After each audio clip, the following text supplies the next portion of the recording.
بعد الثورة التكنولوجية اللي حصلت في آخر كام سنة وبالأخص في التليفونات اللي كان كل أسبوع تليفون ينزل يكسر التليفون اللي قبليه، والدنيا اتملت بقى من تليفونات ومراجعات وناس تقدم محتوى أصلا على التليفونات بس. وكل أنت ما بتلحقش أصلا تعمل أفكار جديدة، أنت كل شوية تليفون تليفون تليفون. كان كل تليفون يكسر التليفون اللي قبليه، وكان شوية هيتنافس ترند الراب. إيه اللي حصل وإيه النومة الغريبة اللي السوق نايمها ديت وإيه اللي حصل في السوق المصري كله؟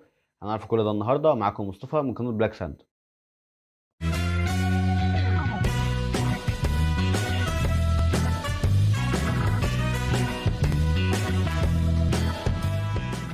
هو ايه اللي حصل؟ الناس بطلت تشتري تليفونات وكل واحد تمسك تليفون دلوقتي بيمسك بيه في ايديه واسنانه ما بيبيعهوش. ده غير دلوقتي ان من شهر مارس اللي فات ما فيش ولا تليفون داخل السوق المصري جديد. ده غير اصلا الاسعار طارت دلوقتي وبقت لصفة المجتمع زي ما قلت لك في فيديو قبل كده، لو ما شفتوش هتلاقي الاي اللي هنا او الاي اللي هنا. اتفاجئ بره نزلوا الرينو 8 وبداوا ينزلوا في تسريبات الرينو 9 واحنا لحد دلوقتي هنا ما اتحركناش من الرينو 6.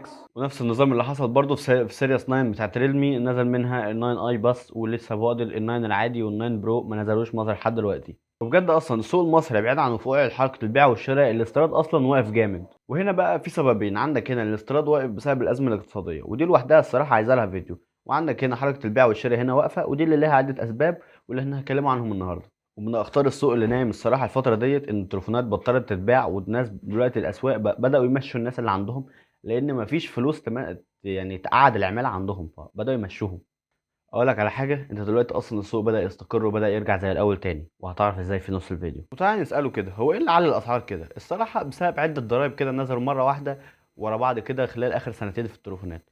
نحب نقولهم لك: 10% ضريبه جمركيه، 5% رسوم فحص الجهاز، 5% رسوم تنميه، 14% قيمه مضافه، و1% رسم وارد. وكل ده بسبب اللي هم حاطين التليفونات تحت بند الحاجات الترفيهيه. خلاص بقى، عايز تترفه ادفع يا معلم. والحمد لله يعني ان في حركه شغاله دلوقتي، وان حاليا في البرلمان بداوا يطالبوا ان يشيلوا التليفون من بند الحاجات الترفيهيه، لان خلاص يعني مين ما مش ماشي بتليفون؟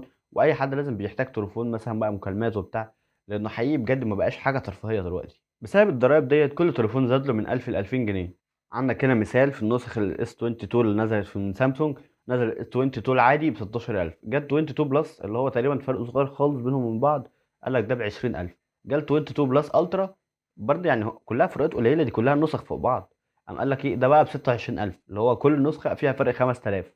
مش عارف ايه السفر ده كله، اللي هو ده تقريبا يعني ده فرق نسخ، يعني مش محتاج كل ال 5000 دي. وفوق كل ده بقى جت تضخم وسعر الدولار جه حط علينا حطه غبيه. الضرايب اللي انا كنت بتكلم عليها ديت كان لسه الوضع مستقر مش زي دلوقتي. وسوق الطلب نزل لحد 9%، وبقى التليفون اللي زاد 1000 2000 دلوقتي زاد له 2003 و4 كمان. والفئه الاقتصاديه اللي مع الاسف بقت بتبدا من 5000 جنيه. المشكله بقى منين التليفونات في المحلات بتغلى وان اساسا ان الطلب قليل عليها. ونيجي هنا بقى لمرحله نصب التجار، ان حاليا ممكن التليفون يبقى عند التاجر اصلا من ايام ما كان ب 1000 جنيه، وهتيجي تشتري منه دلوقتي هيجي يبيعه لك ب 5000 عادي يعني. واللي بدا ينشط السوق دلوقتي وخلاها يستقر شويه وهو عصر التقسيط. لو تاخد بالك دلوقتي هتلاقيها اتملت قوي، وخلي بالك كل اللي هنذكره دلوقتي مشارك في البرلمان وحاجات حكوميه وحاجات من كده تبع الدوله نفسها، عشان تسهلك التقسيط وتقلل الفوائد وتعمل لك عروض والدنيا دي كلها عشان تمشي عمليه البيع. وينزل بمقولة باي ناو باي ليتر، وينزل وراها شركات بالعبيط زي فاليو وكونكت وبيتك وحاجات من كده كتير. ونزل منها بقى حملات ماركتنج بالعبيط بقى زي ما بتشوف في تريد لاين وتوبي وميامي سنتر كمان. وكل حملة لحد دلوقتي بيثبتوا نجاحهم أكتر من الأول، والموضوع بينتشر جدا الصراحة، وبيسهلوا الدنيا خالص الصراحة، وبيقللوا فوائد ده لو ما كانتش معدومة أصلا، وبيقللوا الورق والالتزامات على قد ما تقدر. يعني ممكن دلوقتي بتقسط بصورة البطاقة وزي الفل على كده، وفترات قسط بتوصل من 12 ل 30 ل 60 شهر كمان. زي عندك تليفون ايفون 13 برو ماكس ال 30000 جنيه، هتروح تدفع في القسط 500 جنيه وهتاخده في جيبك وتروح يا عم ابسط. يعني انت ممكن كده ب 2000 جنيه بس ممكن تروح تجيب ايفون وبلاي ستيشن 5 وال جي اوليد 8K كمان، يلا يا عمي هيس. بس استنى، هنا في حاجه انت ناسيها: هتدفع لمده 60 شهر، يعني 5 سنين، ده عمر يا معلم، خلي بالك. يعني لازم تتعامل مع القرار ده بحكمه بجد مش هبل. هتقع على وشك وهترجع تعيط في الاخر. ايوه يعني انت هتخنوني ليه؟ اقسط ولا ما اقسطش؟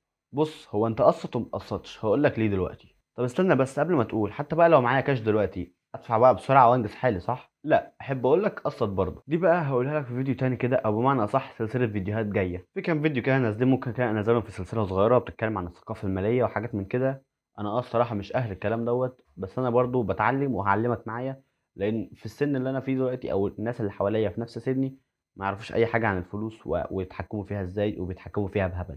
لان حقيقي في جاب كبيره قوي في المحتوى هنا في مصر، الحوار الثقافه الماليه والفلوس وكده، او في مصر اصلا عموما بعيد عن المحتوى اصلا يعني. محدش بيفكر فيها او بيتعلم يعني ايه فلوس اصلا يعني. واي حاجه هستفيد بيها هاجي اقولها لكم على طول، مش هبخل بيها. وممكن كمان اقول لكم عن ناس بتقدم محتوى اتقل مني في الحوار دوت يعني، وممكن ما تتفرجوش عليا يعني، انا مش مشكله. قول لي انت ايه رايك بس في حوار القسط ده، وايه وجهه نظرك والناس في الناس اللي بتقسط، وايه انت لو كمان وقعت في تجربه في حوار القسط دوت، او لو قسطت حاجه قبل كده احكي لنا تجربتك تحت في الكومنتات. وفي صندوق الوصف تحت هتلاقي بقيت كل البلاتفورمز بتاعتنا تحت الهبان عليهم كلهم. وما تنساش تعمل لايك وشير وسبسكرايب وتفعل زرار الجرس، ولو حابب تقول لنا اي حاجه تحت قولها لنا في الكومنتات. ومع السلامه.